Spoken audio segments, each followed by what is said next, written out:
All right. Hi, everyone. Welcome to today's class, sponsored by WellSense Health Plan. In today's class, we are making a really fan favorite recipe and a favorite in my home as well. We are making a chicken and cucumber pita sandwich with a homemade yogurt sauce. This is a really great recipe for meal prepping for a great summer dinner because we are choosing to just cook some chicken that we could cook ahead or, cook in batches. But I love a cool sandwich when it's summertime and it's warm. So this is a really great lunch or dinner option, especially if you're pressed for time. And it's also fun too because you can kind of customize what you like in your sandwich. So before we even begin, I kind of just want to run through the recipe with everyone real quick. So we are going to talk about how we're going to make the chicken marinade, but I will let you know that I have pre-marinated some chicken because ideally we want to marinate our chicken for about an hour to 4 hours. Um, I am using chicken tenderloins. You want to be mindful to not over marinate them for a long time. Sometimes that can make your chicken get a little too soft if it's already a tender cut of chicken. So thinking of things like chicken thighs, you can really over marinate them if they sit for too long in a really acidic marinade. But we'll talk through how to make that marinade. And then we're going to walk through the rest of the sandwich. We will, instead of grilling our chicken, we're just going to saute it, pan sear it, just to make it a little bit easier for our demo. But we're going to go ahead and kick it off with our marinade. And like I said, our chicken is already pre-marinated, so we'll just make it together and then we'll jump to the next step. All right. And if at any point you have any questions, please feel free to unmute yourself, put it in the chat. I will do my best to watch the chat, but when we are cooking, sometimes, questions get away from me, but you are welcome to put those in the chat. We're going to start by using this really nice tool here and zest our lemon. Lemon zest is a beautiful flavor. It captures the flavor of lemon without holding all that acid from the juice. This marinade is going to have both the zest and the juice. If you are someone that uses a lot of lemon juice, I challenge you to try to use some of the zest as well. Get all the good out of your lemon. It's going to really up that lemon flavor.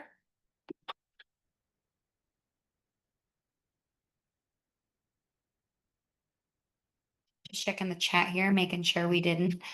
All right, just make sure we didn't have a question. Sometimes some zest gets caught in the back of this little mincer. All right, and I really love this chicken marinade because it includes the lemon zest. They really do hold so much flavor.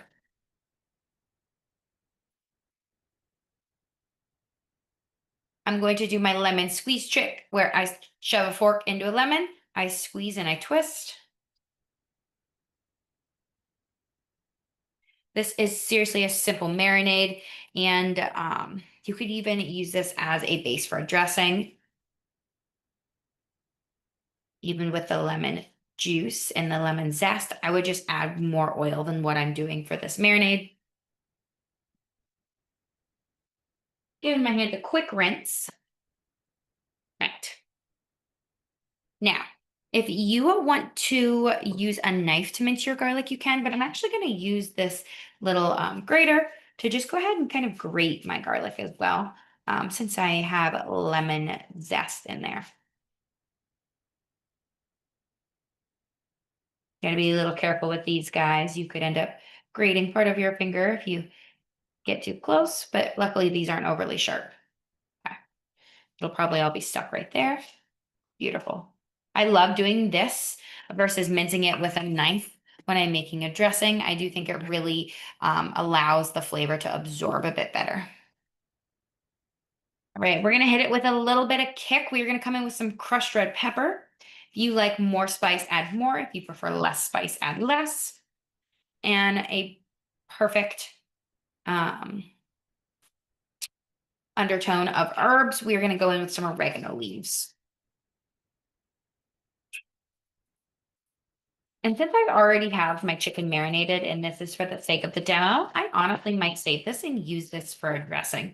I think the lemon zest in a dressing is really, really awesome. All right. This is how much oil you would have Um, maybe a little bit more if you were doing your marinade. But again, like I said, in this case, we're not going to marinate right now. You could also use some fresh oregano leaves versus the dried, but because I'm marinating this, those flavors will get activated in acid in the oil. Okay, marinate to the side. We're going to pretend that we put our chicken in there, and bam, here is our final marinated product. Looks really good, right? So let's leave this here for a moment and let's make our tzatziki sauce or our yogurt sauce. And then we'll go ahead and start cooking our chicken. I want to go ahead and make our yogurt sauce first, so that way we have some time for it to sit and absorb the flavors.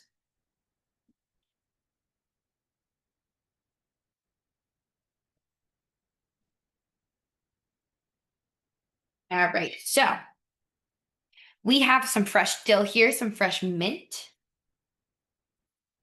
I have a bowl.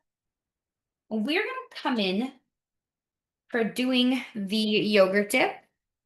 We're going to come in doing a grated cucumber first. And I'm going to grate it into this. We are going to want to squeeze as much as we can, as much juice as we can out of our cucumber.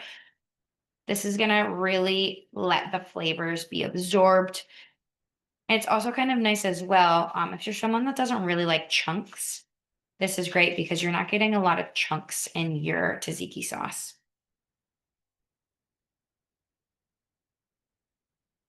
This is a really fine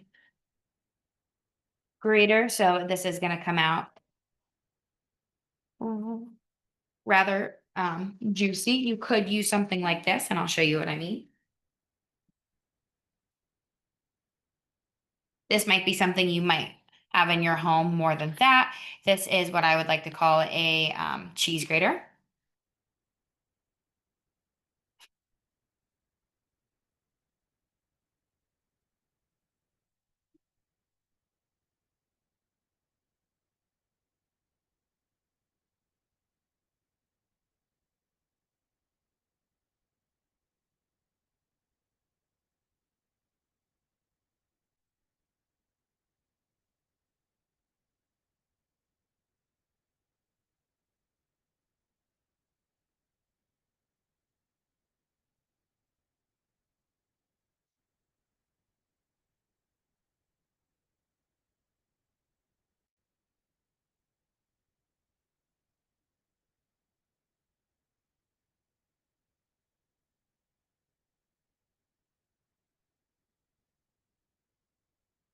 This is a bit of a cumbersome process, but it's a very important part of our sauce. I also think of a cheat that comes to mind for this is to just throw this in a blender and allow it to get chopped up that way.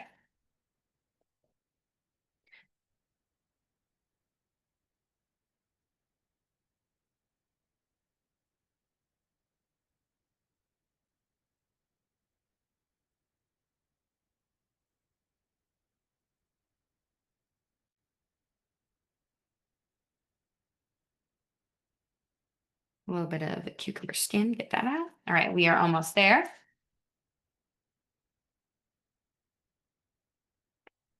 Perfect. Make sure I get this.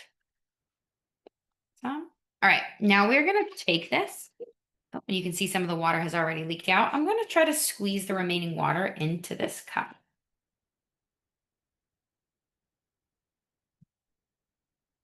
And save that water. You can add it in with a nice cup of water for you to enjoy with a little cucumber.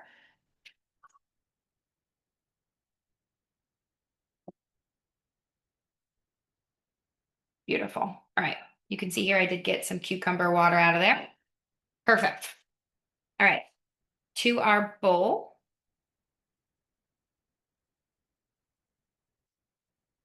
All right. So cucumber prepped. We do need to chop some herbs now.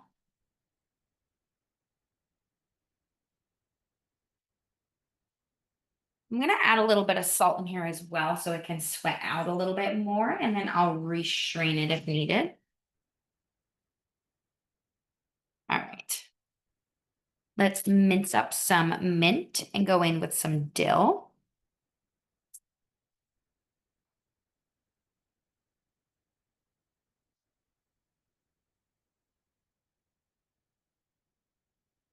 All right, I'm gonna do my mint first. I like to bunch up my herbs when I chop them. I think it helps kind of maximize how much I'm chopping.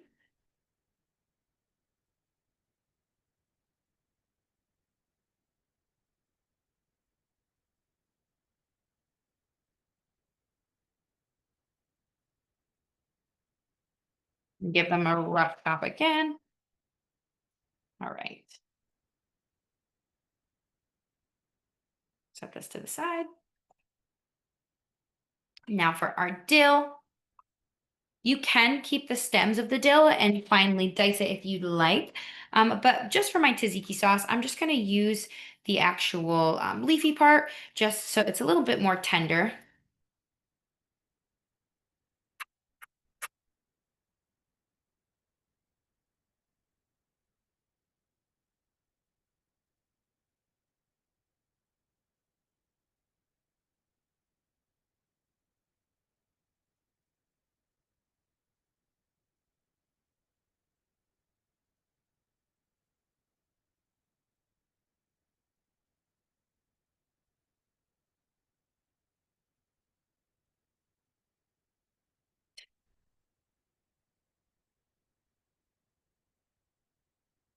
Okay. We're going to wring out our cucumber one more time. I'm going to scoop it up out of my bowl here. Honestly, if you just want to even wring it out with a paper towel versus that straining, sometimes that can be enough. You just want to be cautious you don't squeeze too hard and rip it. You even have a cheesecloth, you can do that as well.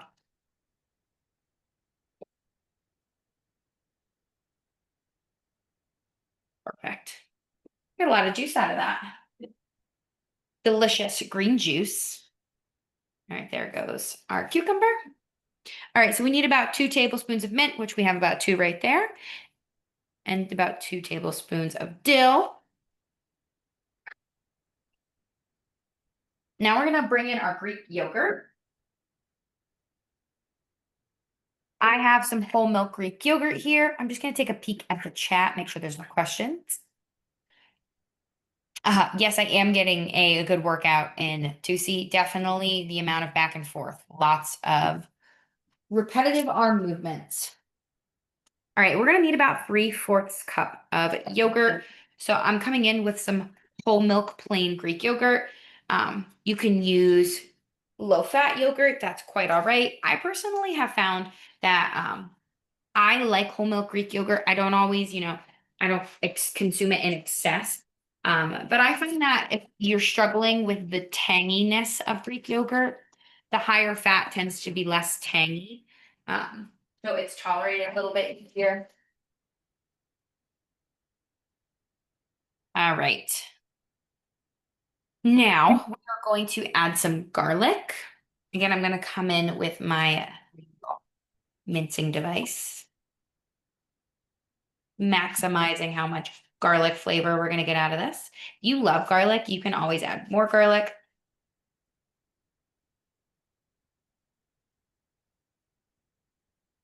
There it goes.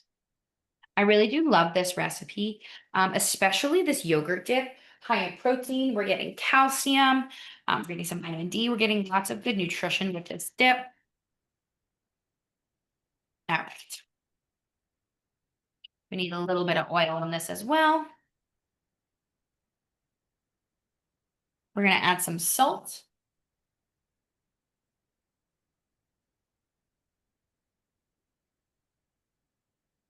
Remember, we can always add more, not take away. Let me grab some pepper.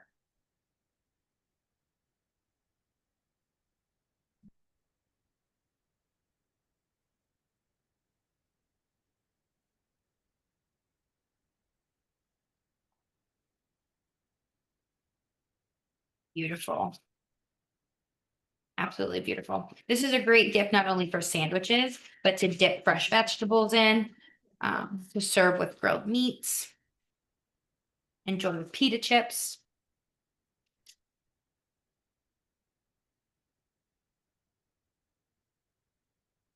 Beautiful. All right, we're going to set this to the side. We got some protein to cook. I'm going to shift you all over to our pan. And I am going to turn my burner to about a 4.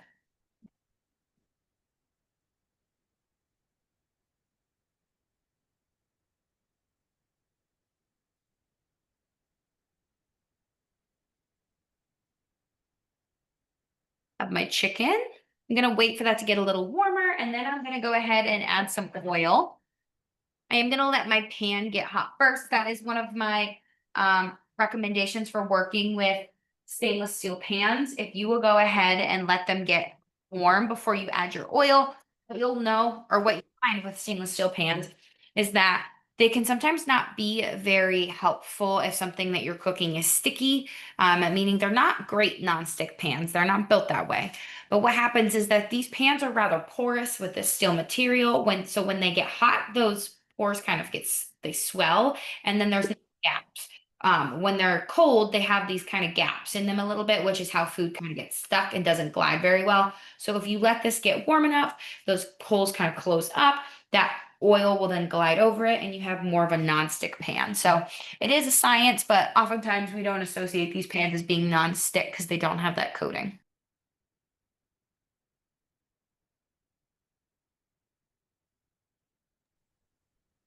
All right, and you'll just have to bear with me. My plug-in burner does take a little bit to get warm.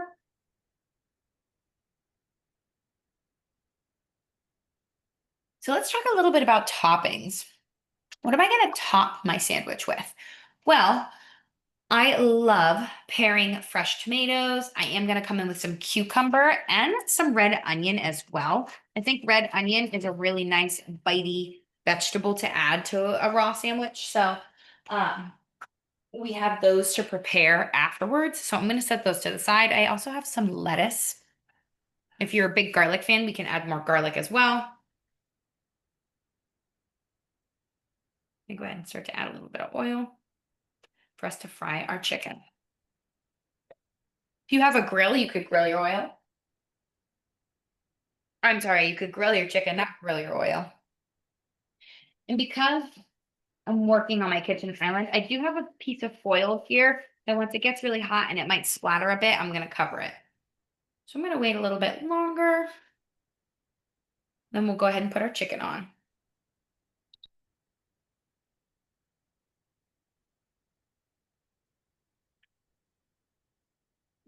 I'll show you all really quick. Replace spotlight. All right, in the background, I took my cucumber juice and I put some water. I had about this much cucumber juice, and I added this much like filtered water from my fridge and some ice and a little bit of lemon juice. I just did that in the background real quick. I know I was pretty sneaky, but really light and refreshing. So utilizing all the ingredients from the recipe and not wasting the juice.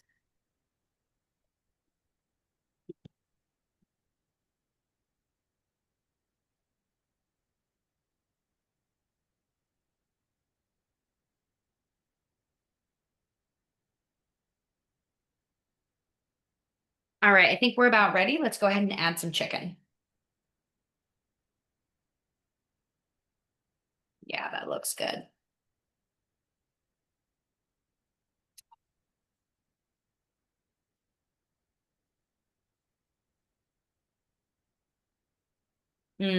This garlic smells so delicious. Another piece of advice for cooking chicken or cooking on a pan is to not overcrowd your pan.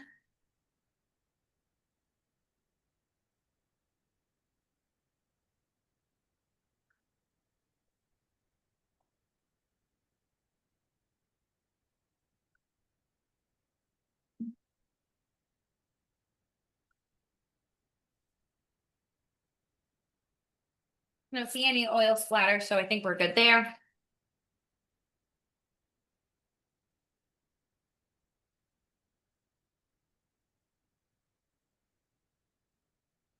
You don't have to use chicken tenders if you don't want to. You could use chicken breasts, chicken thighs. I will tell you, chicken tenderloins and chicken breasts tend to be a more leaner cut of meat. You could also add, as a topping, avocado.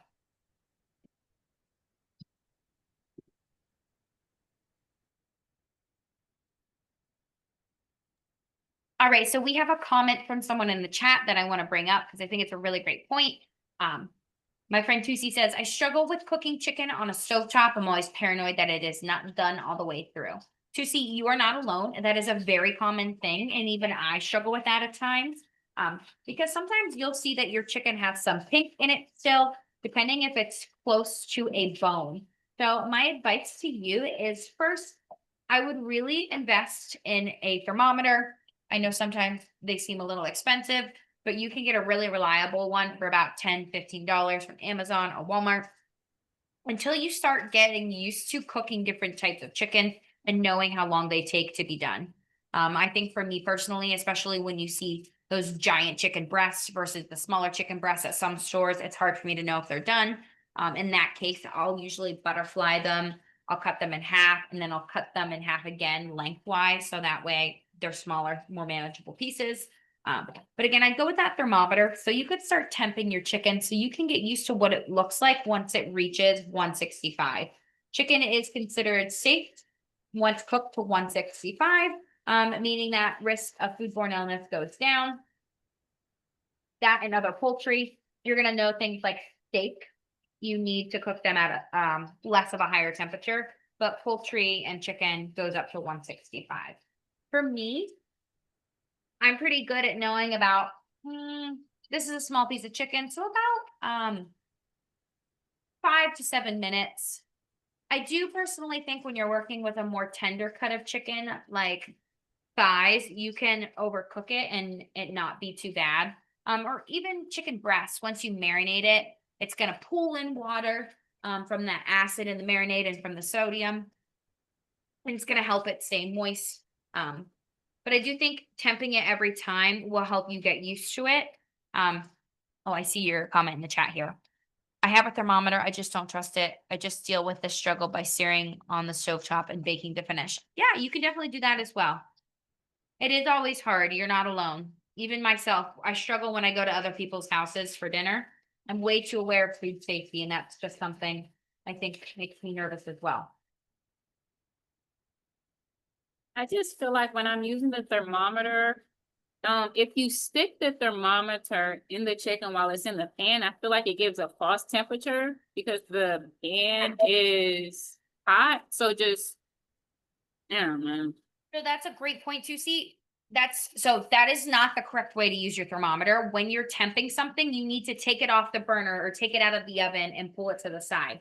So that's a really valid point. Because yeah, absolutely. If you're gonna temp it when it's in the pan, it's not gonna be right because there's a really hot heat source underneath. So you want to pull it off. You want to put it on a plate and then you want to temp it. And you want to temp it in the thickest part of the piece of chicken. So for example, that guy's pretty small. These are all pretty small.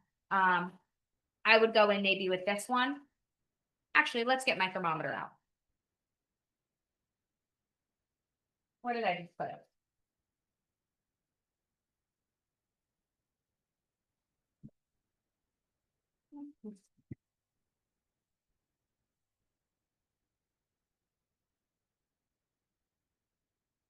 All right, here's my thermometer. How this works is this tip will go up and tell me the temperature. So I have this over here. I'm going to just remove it for a sec. All right, you can see this portion is going up. We want it to be about 165.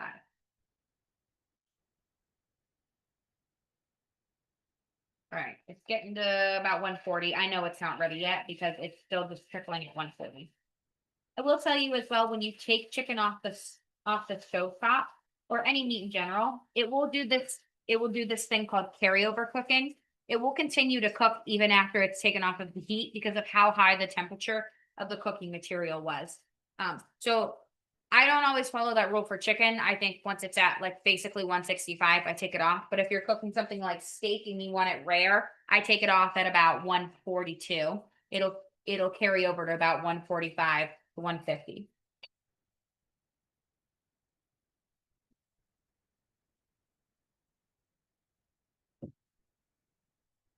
All right, and my recommendation to you as well is once you think that your chicken is at a temperature that it's safe to eat and remove, I always come in with a clean pair of tongs. This pair of tongs is what I use to get the raw chicken out of the container, so I don't want to keep going back and forth with it. I don't want to touch the cooked chicken with the raw tongs. We can try this again. These are really tiny pieces of chicken, so it's probably going to be a little tricky.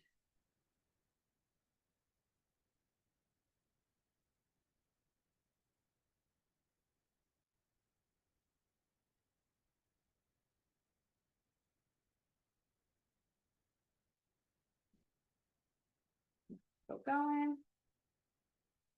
Let's try another piece.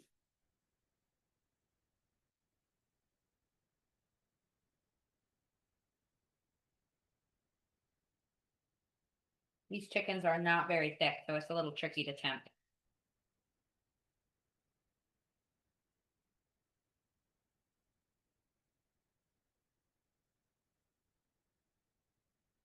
All right, we're at about 150.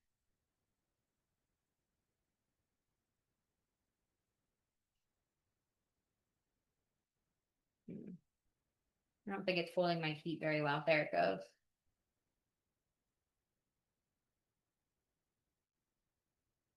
All right, it just climbed past 160.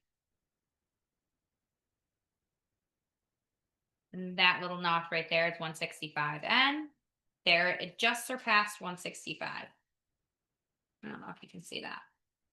All right, there you go. So exactly too. See, if you're gonna put it on the pan when it's still hot, of course you might get a false reading. So that was really good intuition on your part. And that's not something a lot of people recognize as well, because it almost seems counterintuitive, right? You're just, you're cooking it. I want to see what temperature it's at, but you might forget that that heating element's going to throw it off.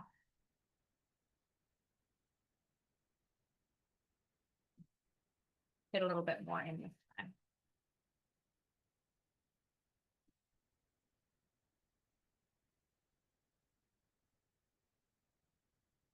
Again, like I said, I just don't want to overcrowd my pan. All right, looks good. I'm going to keep my little tinfoil piece off now just to make sure it can brown. All right, we have some really nice looking chicken. I'm just going to pivot this over a bit. I'm going to put my cooked chicken over here. I'm going to move my raw chicken to the back. I'm going to grab a sanitizing wipe and clean this up. Yes, and it is extra juicy with that marinade. That marinade had acid in it. Remember that lemon juice? It's going to help really pull a lot of moisture into that chicken.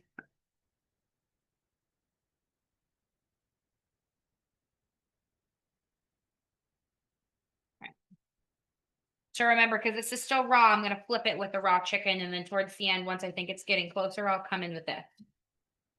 All right. While we wait, let's cut some veggies.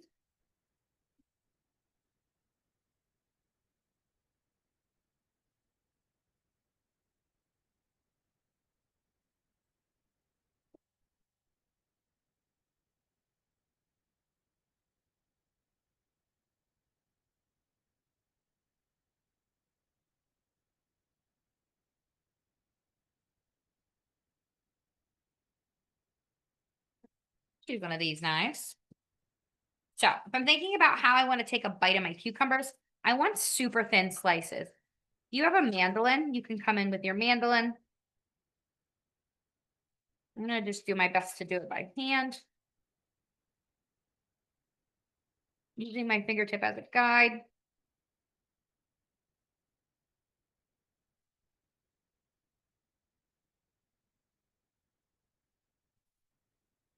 These are looking good.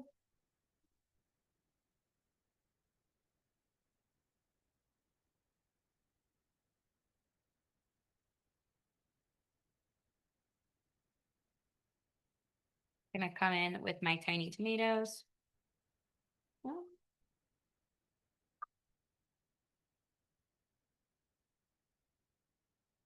perfect. These look really good. I think I'm gonna just do slices of my tomato. Let's do a quick flip of my chicken. Yeah, I figured it was time to flip. Look at all that good color. Beautiful searing. Really good sign of some good flavor. Just moving the spots that didn't get overly brown to the middle where that heat is concentrated so we can make sure they get that beautiful searing as well. All right. I might just turn my heat up a bit. All right, gonna come in here again with some thin slices. If you're gonna enjoy this, say you're making this for dinner tonight and you're gonna enjoy it tomorrow for lunch, go ahead and cut more. And then you'll have it ready in the morning for your lunch. We can do even a little slices of garlic.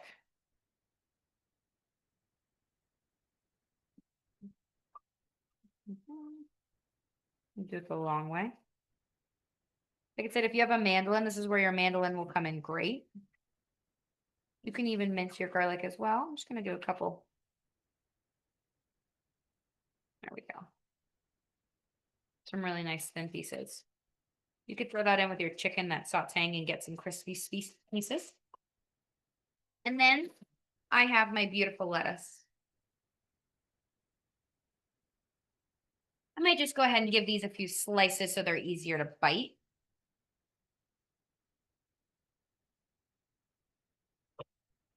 If this is just romaine, you can use any lettuce you like.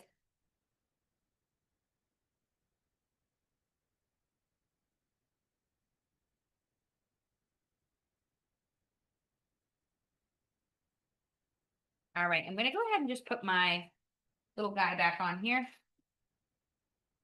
Flip him again. So now I can help track more heat so I can make sure they get up to a proper temp. I got the sear I wanted. Now I want to get up to temp.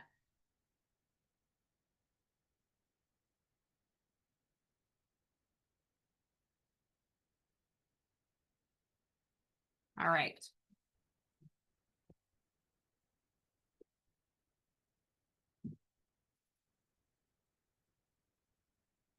Our beautiful sauce. This is a really nice thick sauce.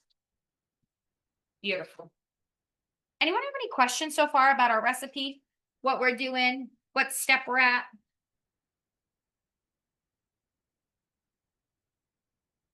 All right. So now let's talk about our pita. I have here some hearty grain pita bread. This bread is going to give us about 1 whole grain per serving. Oh, and I do just want to take a second. I have a question in the chat. Could we add red pepper slices? Absolutely. That sounds like a really great addition.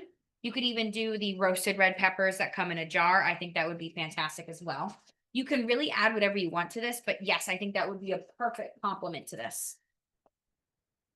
All right. Sometimes if you find that your pita is a little hard to work with, it might need some toasting. So if you want to go ahead and pop it in your toaster oven like I am now, that's going to help kind of just, firm it up a bit.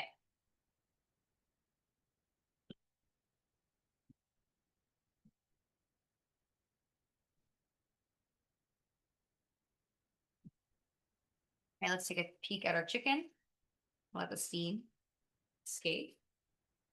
All right, I think my chicken is looking pretty good.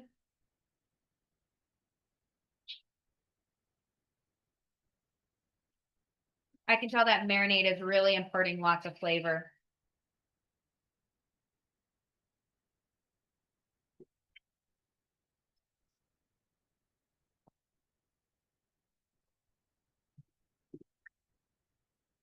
Gonna take a second to check the chat here.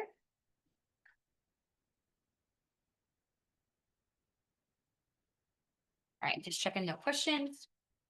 I'm gonna go ahead and put these on my tray.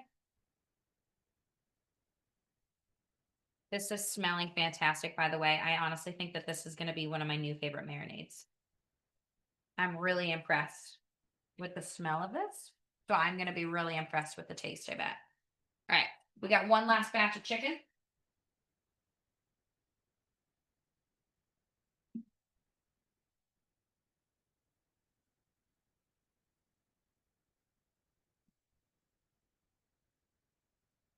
I'm going to add a bit more oil. little more oil. Okay. Last round.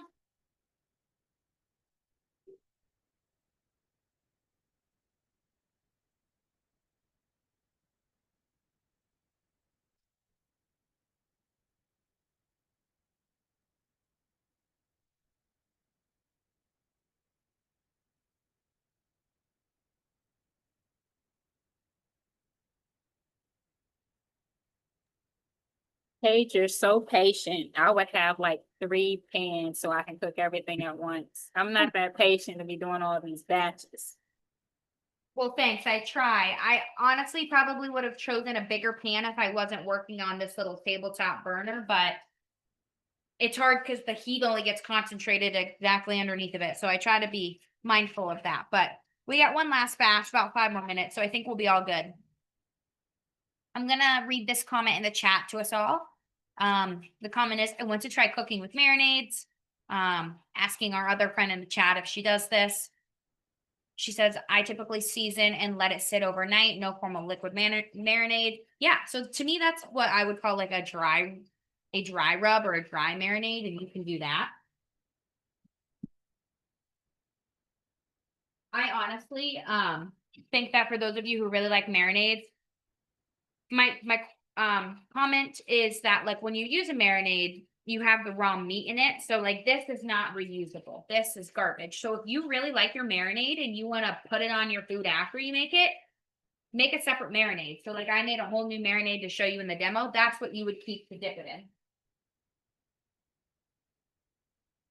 You would not go ahead and reuse the marinade that had the raw meat in it.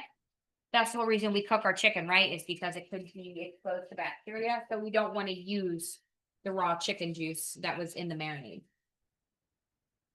All right. I do have my pita here.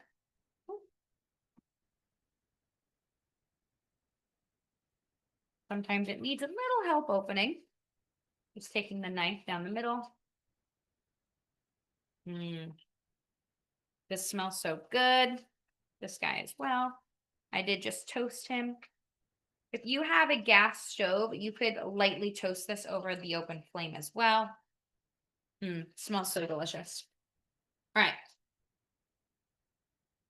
We are getting almost to the next step. Bear with me, we're almost there.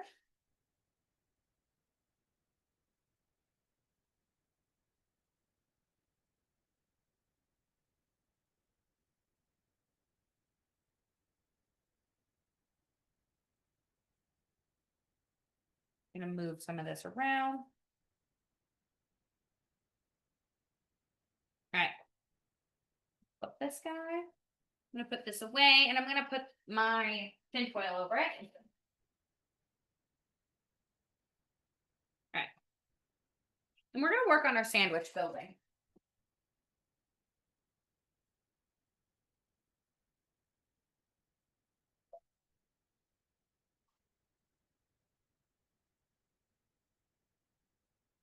All right, how are we doing so far? Anyone have any questions on where we're at and what we're making? Oh, I see Tusi said she's used garlic flavored pita before. That would be really delicious. They did not have that where I was from, but I'm leaning on some whole grain pita bread to get some extra whole grains in my daily intake.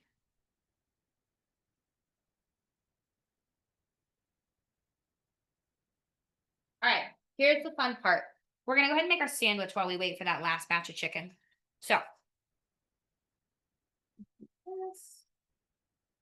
right, we have our toppings.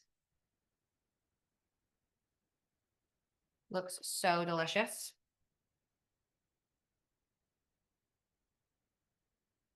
Making like a salad bar type fill station. So now I gotta cut my chicken.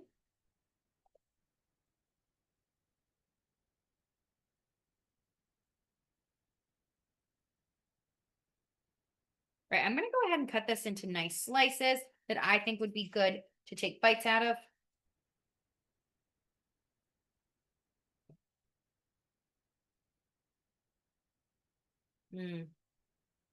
This smells so good.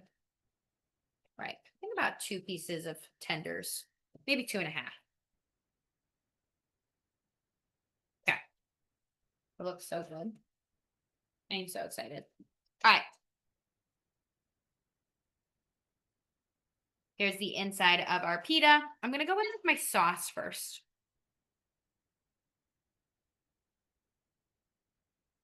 And I'm just going to spread it with the back of my spoon. Looks so great. All right, next I'm going to come in with my chicken. And I'm going to hold my pita kind of flat in my hand so I can make sure I get a good amount in the back there. While I'm thinking of it, I'm going to throw some salt and pepper on my onions or my tomatoes and cucumbers. I really like to have a little bit of that on there before it gets too far in there. And I see a question in the chat. Can I tell you about the sauce tastes like? Yes, I can. So I'll do a little cucumber.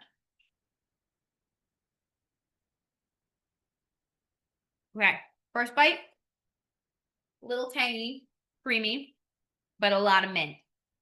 Really refreshing. I do taste the dill, but not as strong as I thought I would. I'm reaffirmed by my choice to use the whole grain or the whole milk yogurt because it wasn't as tangy as I felt like it would be. I really do think I could add some lemon juice in there, maybe a little more garlic, but it's really light. I'm sure it's going to complement this very well. Put some of that. And then lastly, go in with this.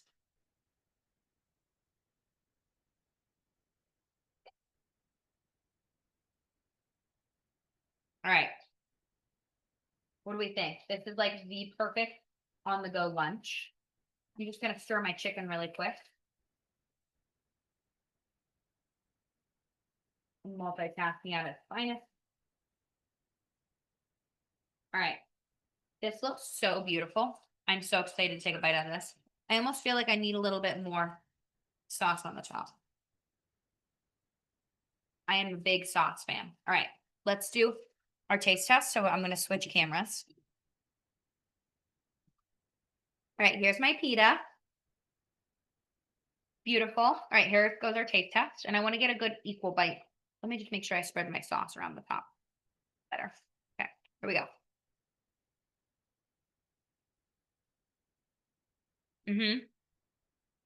Okay. That chicken marinade, really fantastic. It just tastes like sweetness with lemon, garlic. Now my chicken is still warm, so it's making the rest of the sandwich warm, especially since I toasted it. But with that creamy tzatziki sauce, crisp, crunchy veggies.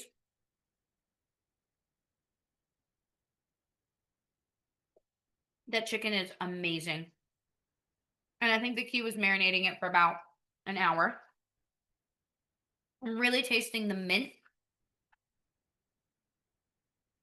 I think this would be really great with some feta cheese as well. I don't know if I would change anything in this. This is really good.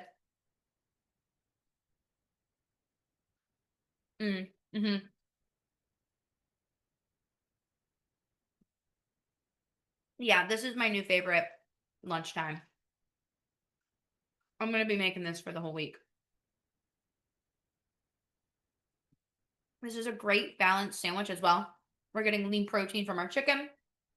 We're getting lots of vegetables. We're getting protein from our yogurt-based sauce. This is full of vegetables, and we have whole grains in here. I don't think this could get any better. I'm going to just check the chat here. Deborah wants to know what would go good on the side with this. Honestly, Deborah, I could eat a little side salad with this.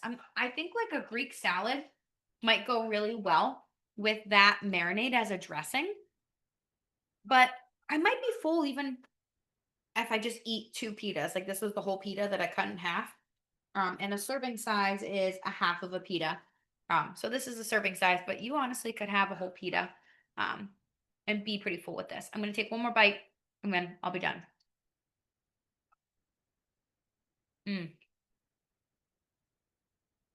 I'm really impressed with the yogurt sauce. I'm not always a fan of yogurt-based sauces, but that's really phenomenal. Or a sliced apple, definitely. Or a pickle. All right, checking the chat. I don't see any other questions. Does anyone else have any questions, comments, thoughts, any final remarks? That does conclude today's recipe. And we added a little extra impromptu drink with our remaining ingredients. Any additional thoughts, comments, questions before we conclude today's class?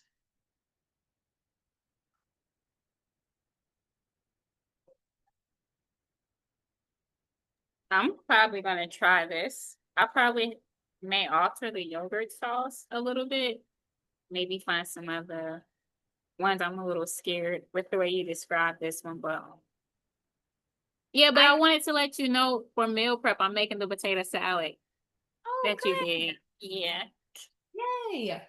That was another class I had last week, a farm to table class that we made a like a Dijon mustard vinaigrette potato salad. It was really yummy. So sticking in with that vinaigrette theme, I always like salads and cool things in the summertime. So thanks for sharing that, Tusi. All right. Well, if we don't have any other questions or comments, that does conclude today's class. I will go ahead and end the recording now and give some time in case someone has questions they'd like to ask off camera. So I just want to thank WellSense for sponsoring today's class, and we will see you all next month.